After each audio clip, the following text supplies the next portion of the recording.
தருமபுரி மாவட்டம் செல்லியம்பட்டி பகுதியில் வீடு புகுந்து கொள்ளையடிக்க முயன்ற சம்பவத்தில் கைது செய்யப்பட்ட மாவட்ட சிறைச்சாலை 2ஆம் நிலை காவலர் சக்தி சஸ்பெண்ட் செய்யப்பட்டுள்ளார். அது குறித்தான கூடுதல் விவரங்களோடு எமது செய்தியாளர் சிலம்பரசன் இணைகிறார். வணக்கம் சிலம்பரசன், முழு விவரம்.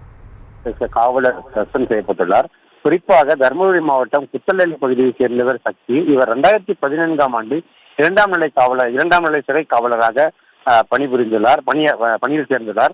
தற்போது சக்தி தருமபுரியில் உள்ள மாவட்ட சிறையில் 2ஆம் காவல் நிலையராக பணியாற்றி வரும் நிலையில் இவர் கடந்த 26, 27ஆம் தேதியில் இரண்டு நாள் விடுமுறையில் சென்றுள்ளார்.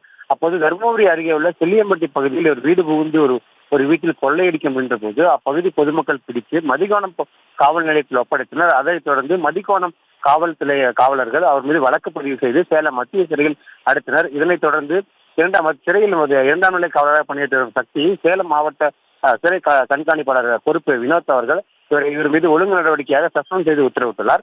குறிப்பாக சிறைத்துறையில் 2ஆம் நிலை காவலராக பணியாற்றி வரும் சக்தி ஒரு வீடு புகுந்து கொள்ளை ஈடுபட்ட சம்பவமும் தற்போது அவர் சஸ்பெண்ட் செய்யப்பட்ட சம்பவமும் அதிர்ச்சியை ஏற்படுத்தியுள்ளது. விவரங்களுக்கு நன்றி சிலம்பரசன்.